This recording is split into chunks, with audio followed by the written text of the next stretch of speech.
Asudabat yolu menzillere rovan min erke diyen ulugumda yol kerekettiğini bir zayet diyen kimi içi seri sap bulmak zerur kereketti her işe köçülürde yollarda hareket hopsuzluğu asudoluk abatlık ömürlüm rahatlığı köçülürde yollarda hareket hopsuzluğu asudoluk abatlık ömürlüm rahatlığı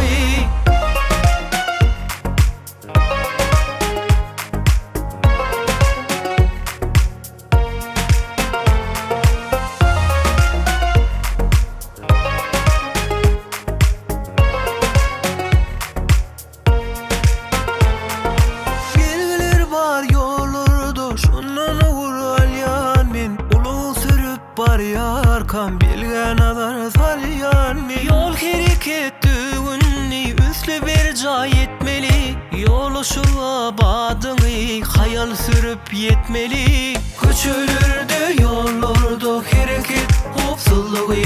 asudoluk abatlık ömürlüm rahatlığı köçülürde yollarda hareket hopsuzluğu asudoluk abatlık ömürlüm rahatlığı köçülürde yollarda hareket hopsuzluğu